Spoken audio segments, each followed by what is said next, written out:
안녕하세요, 일렉트로캠입니다. 오늘은 어제에 이어서 또 다른 새로운 물질들을 좀 알아볼까 합니다. 그러니까 하나가 CNT 카본 나노 튜브고요. 다른 하나는 그래핀입니다. 이 역시 다 배터리의 퍼포먼스를 올리는데 도와주는 물질이긴 한데요. 대량 생산에 있어서는 아주 그렇게 드라마틱한 그 변화를 얻기에는 좀 어렵다는 생각이 듭니다. 그래서 어제 앰프리우스라는 회사를 소개시켜드리면서 실리콘 이야기를 했었는데요. 그 실리콘이 에노드에 들어가서 배터리 용량을 거의 최대 10배까지 뻥 튀길 수 있다라는 그런 이야기를 해드렸는데, 그런 물질이 있음에도 불구하고 우리는 이렇게 배터리 기술의 발전은 매우 더딥니다. 다른 기술들의 발전에 대비해서요. 그러니까 오늘 전하고자 하는 메인 메시지는 이게 참 논문에서는 참 배터리 기술들이 미친 듯이 발전하는 것 같이 보이지만 실제 양산에 있어 대량 생산에 있어서는 참 어렵구나라는 생각이 들고, 이 그래프가 여전히, 물론 앰프리우스는 우리는 이렇게 이겨낼 수 있다라고 브렉스루를 만들 수 있다고 얘기하지만 이 그래프가 여전히 지속적이라는, 현재 진행형이라는 것이 오늘의 메인 메시지일 것 같습니다. 카본 나노 튜브는 뭘까요? 이렇게 탄소가 이렇게 한 장으로 이렇게 원통형 구조로 된 거를 카본 나노 튜브, 줄여서 CNT라고 합니다. 이거를 툭 잘라서 이걸 쫙 펼치면 그게 바로 그래핀입니다. 한때, 지금도 그렇고 꿈의 물질이라고 잘 알려져 있는데, 이게 어떻게 배터리에 도움이 되냐? 예를 들면 이게 좀 활용성이 좀 많습니다. 왜냐하면 이게 물리적으로 이 스트렝스가 굉장히 힘이 되게 좋거든요. 그리고 이 안에 뭘 이렇게 가둬두면은 이게 워낙 이게 세가지고 일종의 케이지로, 세장이라고 해야 되나요? 이렇게 가둬두는 걸로 아주 잘 쓰일 수 있습니다. 어제 실리콘 배터리 문제가 뭐냐면 리튬과 반응해서 팽창해서 배터리가 부풀어 오른다고 했죠. 세상에 이걸로 묶어 놓을 수 있더라고요. 댓글에서 알려주셨듯이. 한번 저도 그래서 관련 논문들을 찾아봤는데, 이 CNT를 사용해서 배터리의 용량을 크게 늘린 논문들이 손쉽게 찾아볼 수 있었습니다. 여기 그 전에 포러스 실리콘 스트럭처라고 그랬는데, 제가 어제 실리콘 나노 와이어를 소개시켜드렸는데 그와 좀 유사한 거라고 보시면 되겠습니다.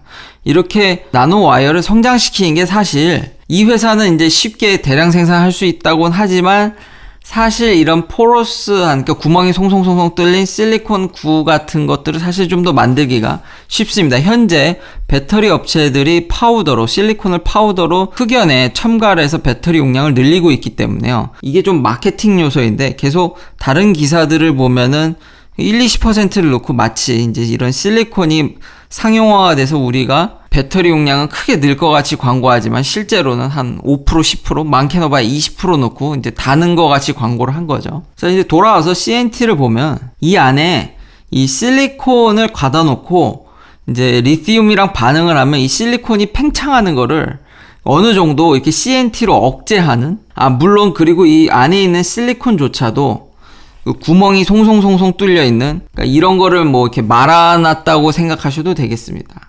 그래서 이런 것들을 조합해가지고 부피 팽창을 최소화하는, 그러니까 성능은 성능대로 얻고 단점은 최대한 보완하려는 용도로 이런 논문들이 많이 출시가 됐습니다. 심지어 이거는 2020년 최근이죠.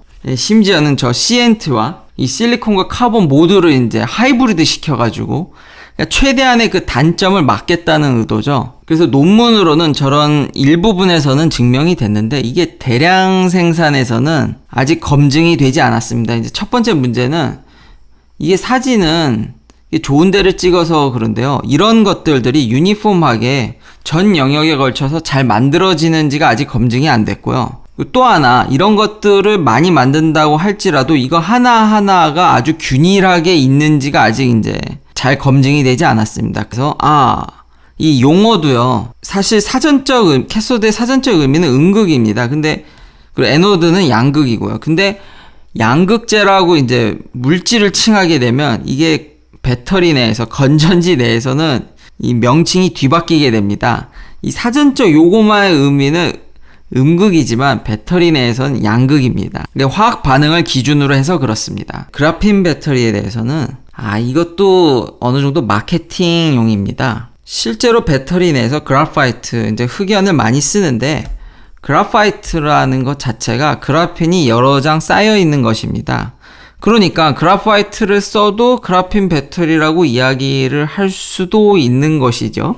이렇게 좀 확대 해석을 한 거죠. 실제로 그래핀은 탄소 원자가 얇게 한 장으로 있는 걸 그래핀이라고 합니다. 그리고 아주 특정 조건에서 이 리튬이 이 그래핀과 아주 이걸 이제 인터컬레이션이라고 하는데, 아직 사람이 이 리튬과 그래핀이 어떻게 반응하는지 이런 것들도 아직 연구 중에 있습니다. 근데 워낙 요즘 그래핀이 핫하다 보니까 그걸 막 갖다 써서 이제 마케팅적으로 하는 건데, 실상은요, 아직 우리는 고순도의, 그러니까 하이 퀄리티 그래핀을 대면적으로 생산하고 있지도 않습니다. 참고로 그래핀이 어떻게 만들어지는지 크게 두 가지 방법을 설명해 드리면은, 이런 커퍼폴, 이제 구리죠. 구리로 된 이런 큰 막 위에 프리커서라고 해서 이런 분자들을 이렇게 뿌려가지고 성장을 시킵니다. 이게 좀 더 정확하겠네요. 그래서 점점 이런 카본들을 성장시켜서 넓은 막을 형성해서, 그럼 요게 그래핀이죠. 그리고 이거를 PMMA라든지 이런 폴리머를 코팅해서 이제 이걸 잡아 뜯게 되죠. 그 과정에서 이 그래핀이 손상이 됩니다. 그러니까 아직 우리는 굉장히 고순도의 그래핀을 얻고 있지 않고요.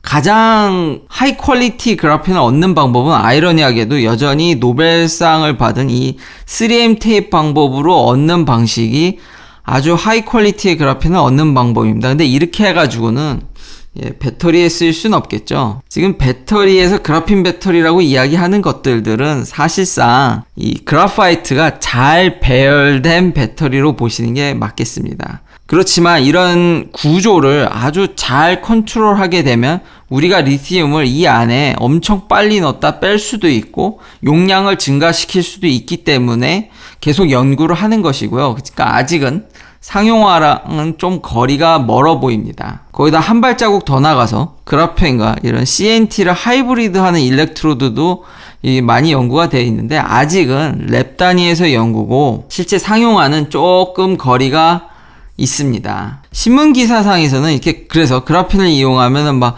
엄청 고속 충전을 할 수 있다는 듯이 이야기를 하지만, 이거는 아주 작은 에리어에서 실험용으로 그 일부분에서 나온 이야기를 확대 해석한 것입니다.